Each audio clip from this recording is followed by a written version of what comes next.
प्रधानमंत्री मोदी के बयान की गूंज राज्यसभा में भी सुनाई दी। हालांकि राज्यसभा में आज उतना हंगामा नहीं हुआ क्योंकि आज राज्यसभा की सभापति और उपराष्ट्रपति सीपी राधाकृष्णन का सदन में पहला दिन था। सभी नेता उनके स्वागत में भाषण दे रहे थे। लेकिन इसी दौरान कांग्रेस अध्यक्ष मल्लिकार्जुन खड़गे ने कहा कि प्रधानमंत्री मोदी ने संसद के बाहर विपक्ष को जो ज्ञान दिया है उस पर वो कुछ बोलना चाहते हैं, लेकिन अभी मौका ठीक नहीं है। वक्त आने पर इसका जवाब जरूर दिया जाएगा। बाहर बहुत जोरदार तकरीर करके आए और अपना प्रेस कॉन्फ्रेंस करे और हमारे ऊपर भी बहुत इनडायरेक्टली हमला किए, लेकिन उसका जवाब तो हम मुंहतोड़ यहाँ पर देंगे। फिर उसके बाद में जो कुछ था, इसीलिए आपकी शुभकामना मैं देता हूँ। आप सबको धन्यवाद। लेकिन मल्लिकार्जुन खड़गे का यह बयान राज्यसभा में सत्ता पक्ष के नेता और हेल्थ मिनिस्टर जेपी नड्डा को पसंद नहीं आया। जेपी नड्डा ने कहा कि जब पूरा सदन नए उपसभापति का स्वागत कर रहा है, ऐसे वक्त में विपक्ष के नेता को पॉलिटिकल कमेंट करने से बचना चाहिए। प्रधानमंत्री जी पर रेफरेंस करना लीडर ऑफ ऑपोजिशन की का कि आपने बाहर वक्तव्य दिया और हम भी देंगे, मुझे लगता है कि हमारे बहुत ही सम्मानीय है लीडर ऑफ ऑपोजिशन। ठीक है, आपको बिहार की हार ने, हरियाणा की हार ने, महाराष्ट्र की हार ने काफी तकलीफ पहुंचाई है, लेकिन तकलीफ को डॉक्टर के सामने बोलना चाहिए। तो जब डॉक्टर के सामने वक्त आएगा तो आप बोलिएगा, और जब समय आएगा तो बोलिएगा। संसद में जो नजारा आज देखने को मिला, कमोबेश वैसा ही हर रोज देखने को मिलेगा, क्योंकि दोनों ही पक्ष ऐसे मुद्दों पर चर्चा करना चाहते हैं जिन पर वो फ्रंट फुट में खेल सकें। सरकार ने तय किया है कि इस हफ्ते संसद में वंदे मातरम पर चर्चा होगी। प्रधानमंत्री मोदी भी इस चर्चा में शामिल होंगे। दरअसल वंदे मातरम के 150 साल पूरे होने के मौके पर प्रधानमंत्री मोदी ने आरोप लगाया था कि 1937 में जवाहरलाल नेहरू के नेतृत्व में कांग्रेस पार्टी ने वंदे मातरम मूल गीत से एक कुछ महत्वपूर्ण पद हटा दिए थे, खासकर जिसमें मां दुर्गा का जिक्र था।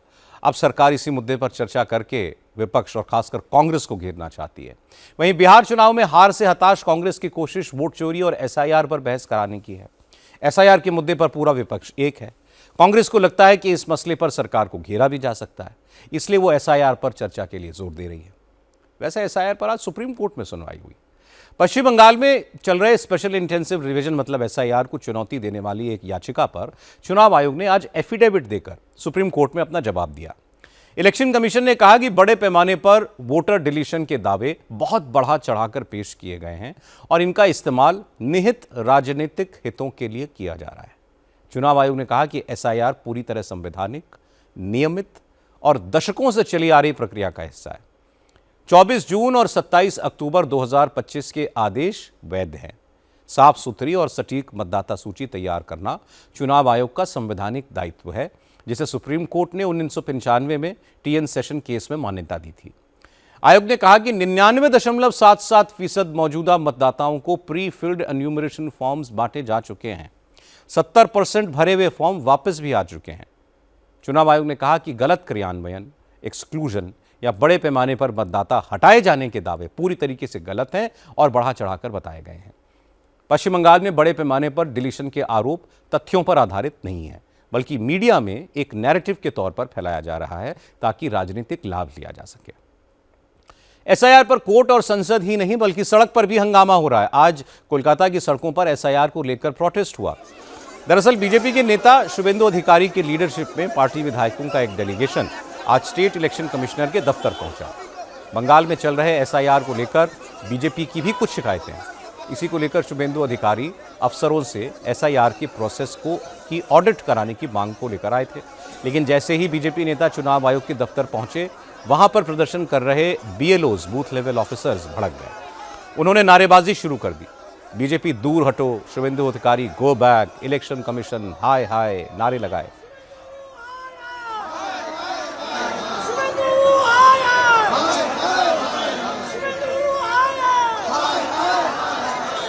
प्रदर्शनकारियों ने बैरिकेड तोड़कर चुनाव आयोग के दफ्तर के अंदर घुसने की कोशिश भी की।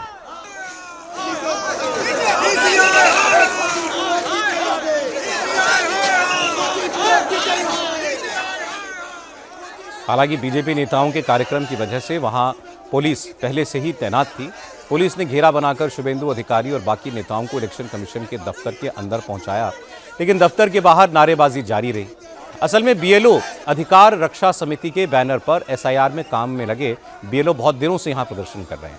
इनकी शिकायत है कि इनके साथ अमानवीय बर्ताव हो रहा है। डेडलाइन की वजह से काम का जबरदस्त प्रेशर है।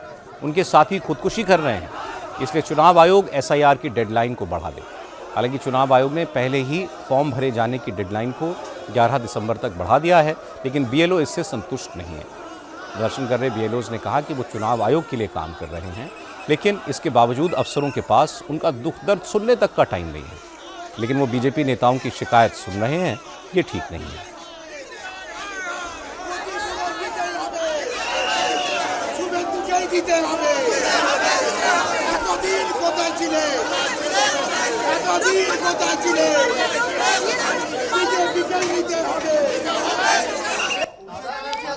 बंगाल में बूथ लेवल ऑफिसर्स प्रोटेस्ट कर रहे हैं। एसआईआर पर सियासी घमासान छिड़ा हुआ है, लेकिन इस बीच एक बहुत इंटरेस्टिंग डेटा चुनाव आयोग ने जारी किया है।